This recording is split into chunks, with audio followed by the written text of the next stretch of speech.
I'm sitting inside a house with no AC and a very little bit of fan. I'm blessed to have a very young couple with me today who will teach us the real meaning of sustainability. They grow their own food, they don't pay electricity bill legally, and they don't pay any water bill also. Everyone, please welcome Neeno ma'am and Peter sir. You maintain an AQI of 15 when 300 is an acceptable norm in Delhi now, and in winters it goes up to 800, 900 and perhaps 1000 also. And that time also you're able to maintain double-digit AQI. We are generating 30 bags of vermicompost a year. What's the temperature that we would be maintaining internally out there? I said between 25 and maximum 29. Look at the farming in Punjab. They are using weedicides. That weedicide which is used causes lymphoma. How scalable this model is, say if we want to replicate it across the city, the AQI level which is maintained at 15, okay, in the worst case scenarios also in your residence, is that because of the plant? The chicken that you're eating,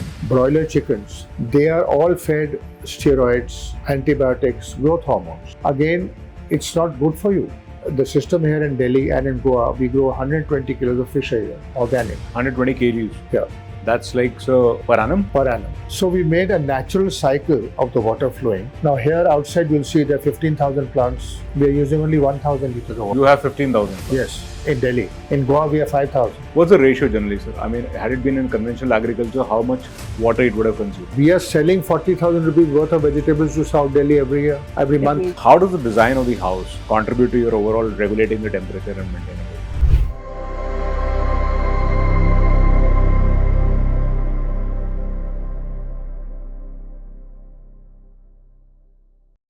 Jai Hind friends, welcome back to Revelations with Manas ji. It's Delhi and it's month of June. So a time when it's not the ideal time to visit the place because there's a lot of dust, the temperature is high. And for the first time perhaps that I remember, that I'm sitting inside a house with no AC and a very little bit of fan. So where am I? And that's what the story is all about. I'm blessed to have a very young couple with me today who will teach us the real meaning of sustainability. They grow their own food, they don't pay electricity bill legally, and they don't pay any water bill also. Not only that, Delhi's biggest problem, which is pollution, that is something that they have solved, which even the government has failed, and the best of universities have failed in solving for. Everyone, please welcome Neeno ma'am and Peter sir.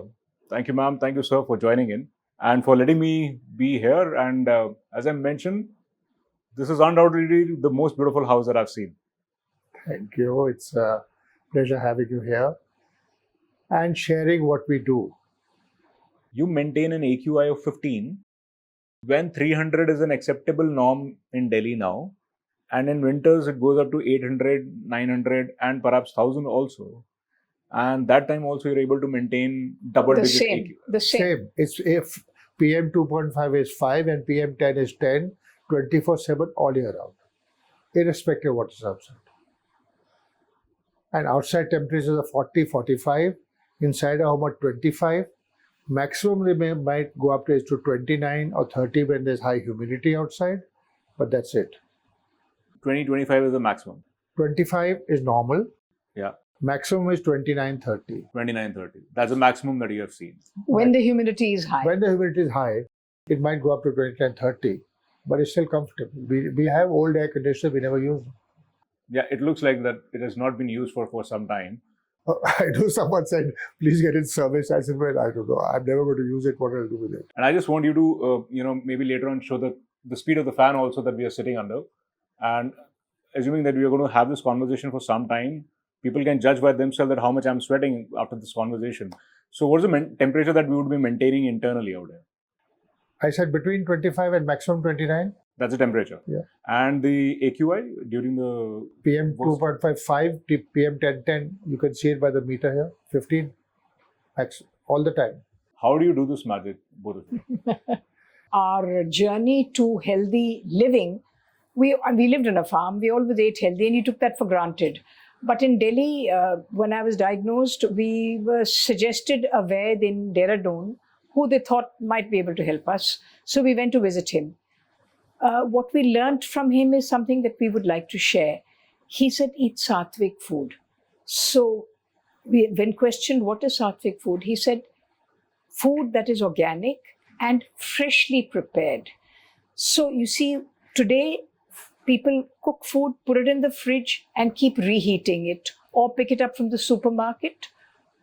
It's in a plastic container, put it in the microwave. That's even worse because you are ingesting the microplastics too, but you're always eating reheated food. So he said when you reheat food, the molecular structure of food changes and it becomes tamasic, which is actually, it's a poison for your body. So we eat food for nourishment. But if the same food is going to be harming our bodies, then what's the point of eating? So after that day, we stopped eating all food that was kept in the fridge and we only eat freshly prepared food. Can be discovered aquaponics. Now, see, conventional farming, I grew up on a farm in Punjab. Now look at the farming in Punjab. They are using weedicides. That weedicide which is used causes lymphoma. It has been proven to cause lymphoma. But it enters the soil, it enters the plant. Then there's a whole package of practices of pesticide sprays. Whether needed or not, they're sprayed on the plants. Some are systemic. That goes into you. So you are eating poisons. Then the food, when it is transported, to keep it fresh, some chemicals are sprayed on it. So that is what you're eating. The chicken that you're eating, broiler chickens, they are all fed steroids, antibiotics, growth hormones. Again, it's not good for you. So all the meat you're eating, the fish that you're eating, we went to Goa and we saw these trawlers bringing in fish. That fish is, you see, when the trawlers go out, they take about 2 days to come back. More, 4-5 days. Sometimes 4, at minimum 2 days. So they have a hold in which they throw in all the fish. They've got ice, they throw in formalin. Now formalin is used to preserve dead bodies. So all the fish you are buying has formalin. Formalin. So that is going into your body, right? So whatever food you're eating is poison. What is aquaponics? See, what is nature? In the mountains, there's a lake. From the lakes, the water runs down onto streams. True. There are fish, there are various, insects, fish in the streams. Then it comes down onto rivers. And on the banks of the rivers, this nutrient-rich water flows. You have the Gangetic Plain, where you grow food. And then the water goes to the sea, and then there are clouds. And the cycle starts. That is nature.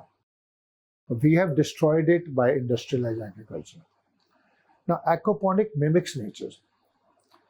So what it does is, you have fish in a pond or in a tank. You feed your fish. You can grow all freshwater fish. We have the system here in Delhi and in Goa. We grow 120 kilos of fish a year, organic. 120 kgs. Yeah. That's like, so per annum? Per annum. 120 kgs of fish that you grow. Okay. So for the home and organic. So we grow rohu, katla, the carp varieties.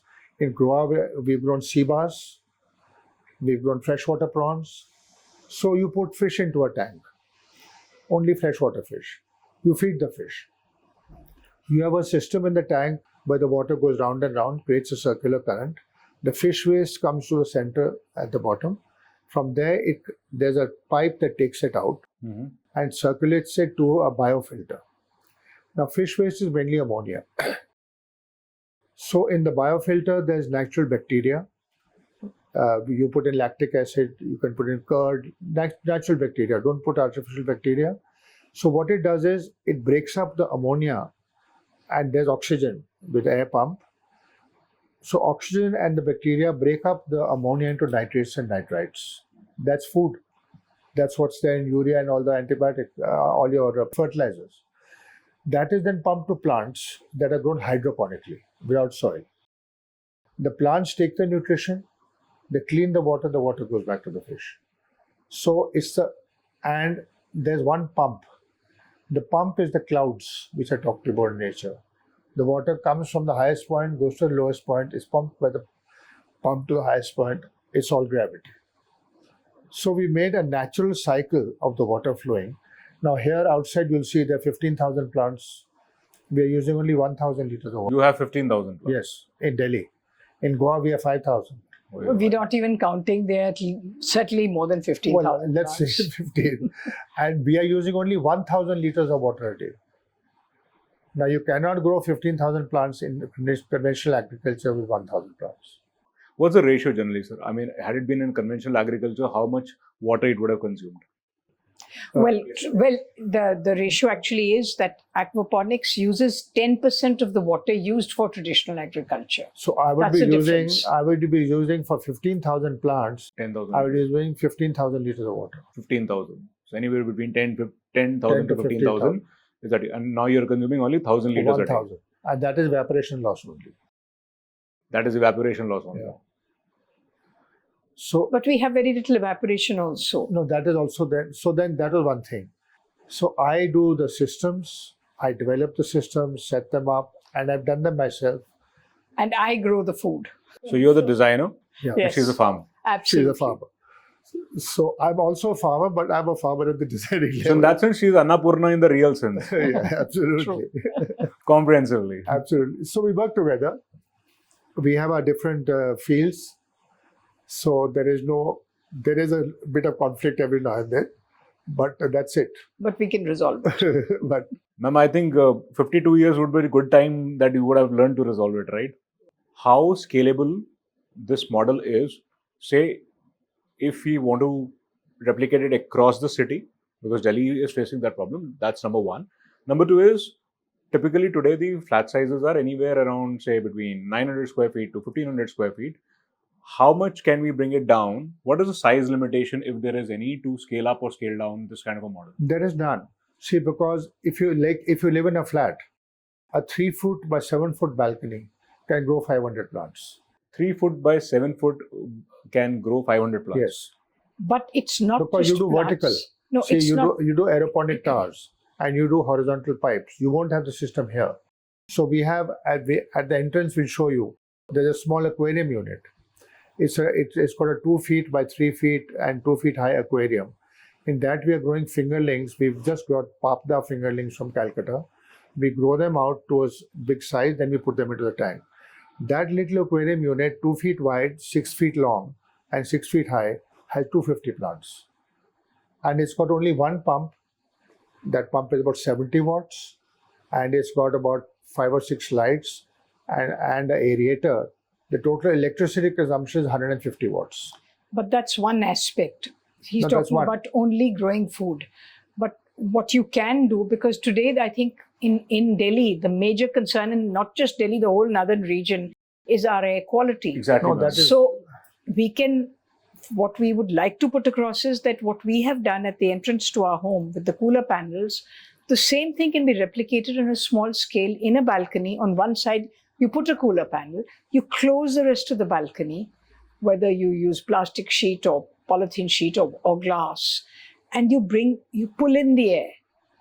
So, ma'am, I have a question here. So, the AQI level, which is maintained at 15, okay, in the worst case scenarios also in your residence, is that because of the plants or is that because of the No, cooling system No, outside? no. See, what we've done is we've used the ancient cooling technique of a water cooler. Right. We had this The coolers. husk, basically. We had coolers. The coolers had a panel of it used to have Wood shavings. wood shavings, or what it used to have that other husk before. Husk, That basically. is history. Now that's no longer available. So you get a panel which we'll show you. So at the entrance to our place, I saw that. there's a 6 feet wide and 8 foot high panel. And that has a small pump and a little tank under it, and that is pumping water onto it all the time. So 24/7 it is wet. Next to it there's a door. That is the only entry of air into an entire greenhouse in the house. Inside it there's a fan, 18-inch fan. There's another fan 24 inches, so when we need more air we put on both of them. So this fan basically what it's doing is you've got a cooler panel here. Here is polluted Delhi air. There's a fan here pulling it in. The moment it comes in, AQI is 15. So So, it's a simple husk or, hay or husk, whatever Yeah. you call it. That is what is bringing the AQI down. that's it. So, AQI control has nothing to do with the plants. No, the plants oxygenate are oxygenation. No, that is separate. So AQI comes to 15, temperature is 45 outside, it's 25. 20 degrees drop just because of that. Just because of that. And that's the only source of air inside your That's house. the only inlet. The rest is all a greenhouse. There's a poly sheeting. Yeah. You get it from Amazon. We made a framework of GI pipe. So all along the veranda, all along the back and to the back, the whole thing is covered by greenhouse. No air can come in from any other side. Then there are fans here circulating. You can see the fan outside here. So the fan from there passes through a veranda. There's a fan pushing it out. The other fan's there. So there's a constant current of air through the greenhouse. And here you can see this window is a jali window. This is the only entry of air into the house. So from here, there the air is coming in, it's flowing through the home. At the far end, at the kitchen, there's an exhaust fan. All our bathrooms have small exhaust fans. They are on 24 hours. So they are basically pulling in the air from here, pushing it through the house and out. So we are taking clean Delhi, we are taking dirty Delhi air, hot, cooling it, cleaning it, flowing it through the greenhouse, oxygenating it with 15,000 plants, passing it through a house, and we're giving clean, fresh air back to Delhi. But sir, if you want to do a water harvesting, rainwater harvesting, or water recycling at a very small scale, say people living in flats and people living in smaller area sizes and not the entire sector or the places, how That's can what you we've do that? done here. So Okay. outside the roads is rainwater harvesting there. Correct. Now inside we have water on the roof. Where is it going? I'm not going to throw it on the road. So we've done in our plot 3 rainwater harvesting pits. So all the water goes underground. Then one we've taken from the roof, I'll show you. All the greenhouses and the roof water goes into 2 tanks there, which are 12,000 liters above ground and another 10,000. So we have 25,000 liters of stored rainwater in those tanks. And the excess rainwater is going down to recharge our groundwater. So our tube well can pump it out. No, but So this 25,000 liters of water, it's rain now, right? It's there 25,000 liters. That means I've got 25 days of water. And if it rains again, it'll go underground. So but with you the- see, building societies and others, No, they I'll should just- do the no, rainwater I'll harvesting. explain to you. So now inside we've done this. So now in my 800-yard plot, I've done my rainwater harvesting. I've generated 1,000 liters of water a day for my aquaponics. I don't need to buy water. Previously, we were buying tankers because the water we were getting Correct. from a community tube was only 1,000 liters. It's only enough for our kitchen and all. So this you can do anywhere. You got society. You got take your rooftops of your flats. Take the outside area. Rainwater harvest, store it underground, and use it. Then the second thing is grey water recycling. But how do you purify that? So sorry, I'm interrupting you, but because when the rainwater will come, there'll be mud and everything, right? So when you store it, What you do is that when you're making your bore well to harvest the rainwater, you make a pit, which is about 3 feet deep and 3 feet by 3 feet. In that you put stone, and then underneath you put a jali, so that all the mud and all will stay in that stone. It gets filtered. That'll collect it. It gets filtered. it's very similar to the natural way of filtration, the way Yes, in rivers in and all, nature, we exactly. Same. Same. You replicate that. You replicate that. We See- have to actually mimic nature in most of what we do. What about the otherwise waste of the garbage? Okay, the other waste is garbage. Your kitchen waste, your leaf waste are all around. Garden waste. Now what we do is, All our kitchen waste goes into a bin, to which we add again a decomposing liquid, which helps to speed up the decomposition and also no smell. We'll walk you through. Our garbage is lying there, it's covered. It must always be kept covered, otherwise you get rats. So from our food waste, we make compost which grows our food again. How wonderful is that? So we don't waste anything. and not only that, you see And then we get outside all the leaves that were being swept, they burn them. I told the sweeper, please don't burn them. We gave them bags. So every day they sweep the roads and all our leaves from a garden, they put into bags. They are watered, they have to be they are watered, they are wet, Wetted. they are wet and closed. Next morning, we made 2 bins, we'll show you at the back, 3 feet by 3 feet, 3 feet high, with a small opening at the bottom. This leaves are thrown into that. So when one fills, they're thrown into the next. So all the leaves from our area we're collecting. Then in that we put the worms, these red worms, which generate compost. So now from both our leaf compost and our other compost, we are generating 30 bags of vermicompost a year, which if I were to buy would be 30,000 rupees. So before we step outside, so I have one last question for the indoor part, right? How does the design of the house contribute to your overall regulating the temperature and maintaining it? I mean, there's a very earthen kind of interior, so that's why I'm asking. Must be something different. Basically, this house is just plain brick, 9-inch brick walls, Okay. with a cement mortar, and there's no concrete. There's no concrete. No. On top, we've got these I sections and T sections of steel, which we painted once, with rust, with anti-rust paint, and they're painted every 4 or 5 years. And then we got sandstone. Okay. We bought 2 feet by 2 feet pieces of sandstone. We put it on that. So the whole roof was made with sandstone and the steel structure. On that, we put a little malba, about 6 inches, and then we put tile on top. So that is the first floor roof. Similarly, the second floor roof.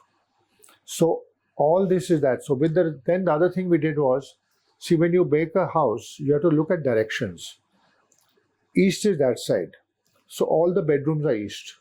The morning sun comes into the bedrooms, it goes overhead. Then it comes on to west. West is a veranda. So by the time the sun reaches the walls of the house, it's 4 o'clock. So the sun hasn't heated the house at all. On the south side, which is the hottest part, we have a large tree. It's shading it.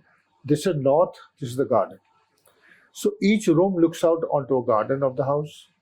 All around the house, there's small, small gardens. Previously, there were gardens. Now they all grow food, aquaponics. And that's how the house is naturally cool. And then we only have lime. There's only lime wash. There's no paint. There's no paint. There's no paint in the house. And all the wood is natural wood, old teak or pine, and it's painted with spirit polish. Paint because of the heat? Paint gives a lot of heat? Paint toxic. The paints are toxic. Paints give off fumes, chemical fumes. All the paints that you have chemical fumes, and they're bad for you. There's Lime is a natural disinfectant. one more thing I wanted to share with you. In Goa, when we're talking about the trees around the house. So in Goa, we've made extensions on our first floor and our second floor balconies where we had verandas. We've made extensions. We've taken old secondhand drums, planted fruit trees in them. So when you look out of the window, instead of looking at the ugly buildings next door and the flats next door, we only see the screen of the green fruit trees. So the important thing is you create your own And view. there again, now in Goa, we stopped using air conditioners because we've got trees growing along our house. Everyone in Goa, we find, uses air conditioners all the year round. Again, we have air conditioners. We never need to use them. In fact, I think a day or two before we came, it suddenly became hot. We said, let's put on the air conditioner. We'd never used the air conditioner. I think it had run out of gas. We said, forget it now. Who's going to run it for a few days? But it's just that our house is cool because the air is, it's cleaned, it's filtered and cooled, and we have a lovely view. Why shouldn't you do that? Ma'am, I really like the way you put it that, we should create our own view, because in this tech world, by creating your own views, all we do is we change the wallpapers of the phone and the laptops. But I think this is a far better way to do it. And it's healing, it's therapeutic.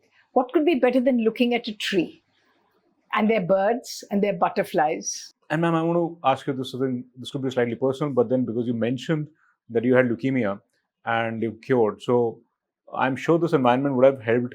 Of course. Absolutely. It's so wonderful to be here. In fact, at one point we were thinking of selling this place and going to Gurgaon. And I said, no, I want to be here because it helps me heal. Then the other thing, the only thing we needed was power, because all aquaponics needs power. So we set up solar.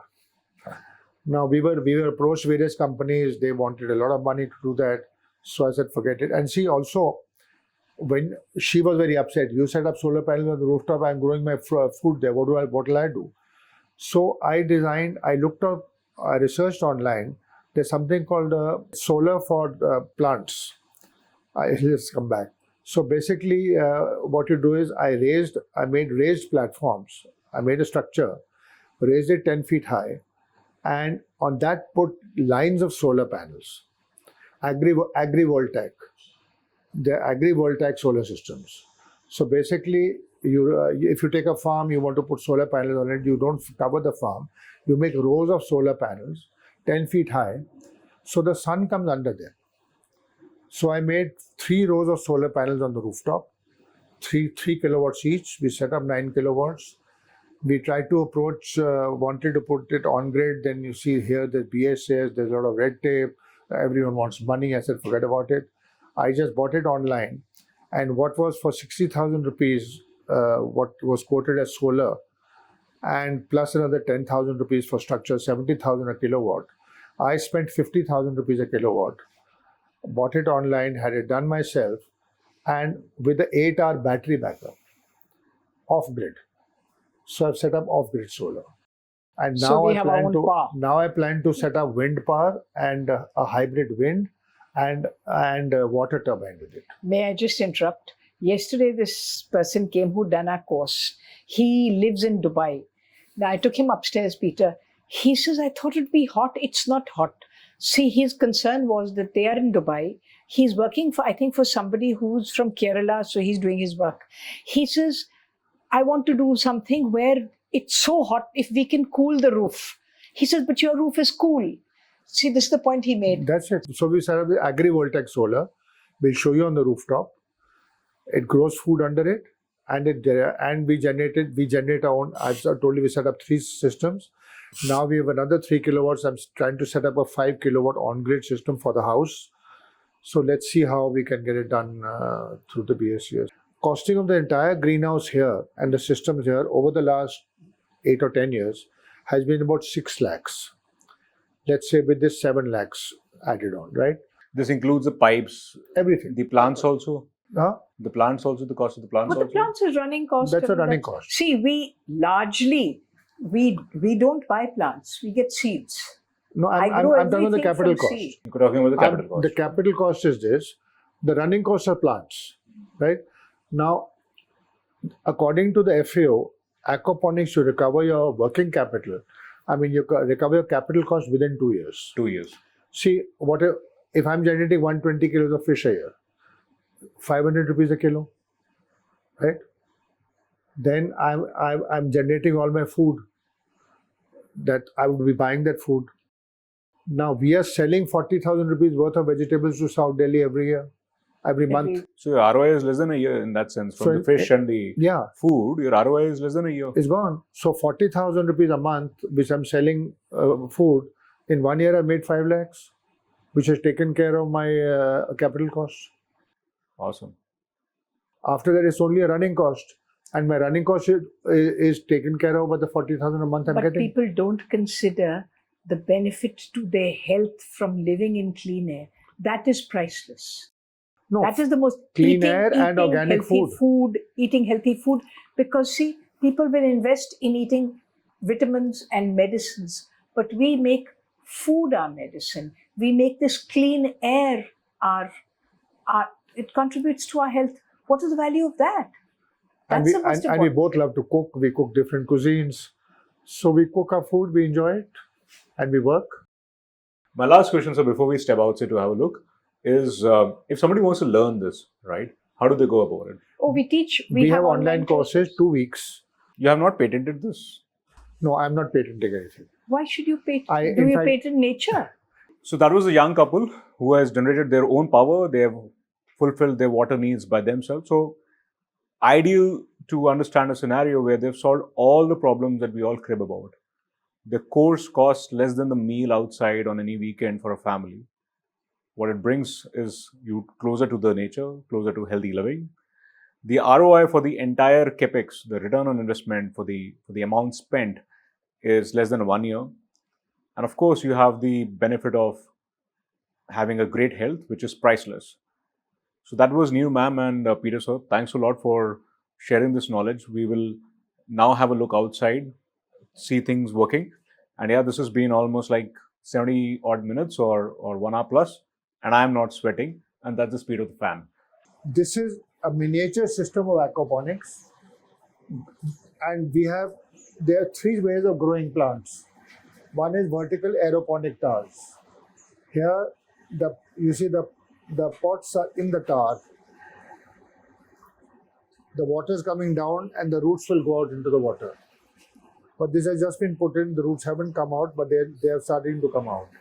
Inside we'll show you there much more. So it's being automatically watered and the water is going back here, back to the fish.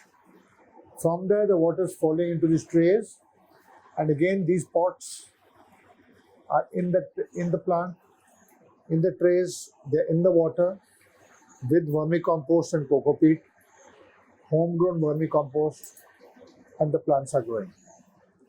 Then we have these horizontal NFT pipes. This is called nutrient film technology. Here, the pot is in the pipe. See, there's the water. See, there's water inside the pipe. Right? So this water is flowing down, coming through the pipes and from here going back. And it's automatically watering. So I don't need to water. Not only is it watering, it's providing nutrition. So these plants are getting a double nutrition from the compost, homemade, and from that. The yields are 6 times the yields of normal agriculture. This is a sheet of plastic which is filled with gravel, and the water is flowing below it. So you see the levels have to be worked out very carefully. Every week we sow, so we should have lettuce of 6 weeks, different stages. But the lettuce, I think, well, at the moment we've got lettuce which is not too big. So from top to bottom. So every week we sow, every week we harvest. So the leaves from all the streets around us, they're collected. Most important is if you leave it dry, then it takes too long. So you have to moisten them. Wet them, throw them on top. See? Now this would be thrown away. It's leaf mold. So we mix this with the compost when it's ready and add red worms to it. You can't add red worms to the compost because in the decomposing process, heat is generated, intense heat. The worms will die. Don't you feel the problem for seepage? No, it's waterproofed. Okay. We waterproof the roof, but we also very careful. See, there's This is pond liner. Here. And this bed we made. You see, instead of buying these things, which are very expensive, what we've done is we bought pond liner. Come, let me show you. Come here. These are the neonym sheets? You got pond liner for ponds. Okay. So this is pond liner. We cut it. This is about 2 feet wide. So we cut it 4 feet. We made a bed, and this is all bamboo. So we supported with bamboo. Cheap, simple. No, I'll show you. See those bags. Firstly, they're expensive. Secondly, they still need a support. They don't have a support. True. And if you get those plastic pipes that they sell as support, they're not strong enough. So it's a waste of money. This is so much bigger. It's like a puri kyari. It takes a lot of soil, and But they're not soil. It's only vermicompost. Ma'am and sir, thanks a lot for showing us this because you're a true symbol of, it says like God helps those who help themselves. Because you've solved every possible problem that the modern cities, especially Delhi, is facing, be it bad air, be it contaminated food or the raw supply of the food. And of course, it's 100% sustainable. We've been taught sustainability in schools, in the organization, but I've never seen such a granular implementation ever anywhere. And I could not relate to it every time that I was going through the theory books. But I think this has been the most educative because how this has to be done in a very, very sustainable manner, yet practical and in an economical manner is something that is to be learned. And if I don't know how many of you would be doing that, but I'll surely be joining their course so that I can replicate the same thing and decrease my carbon footprint on the climate.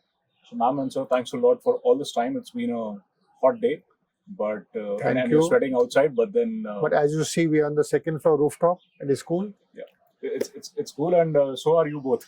Well, we just believe that we are showing by example. We can do it. So can everyone. Whether you replicate a small part of what we do, but I hope that we have inspired some people. Absolutely, for sure. I'm going to have a wonderful week and wonderful time ahead, because this is going to be with me in my mind for the times to come. And the rest is Thank all you. on our website, anantaquaponics.com. So, we will share it on the description link, but then aquaponics.com is something that you can refer to for more details. And if you like the content, and if you like what we showed you today, do subscribe and like the channel and give your comments in the feedback section. Thank you.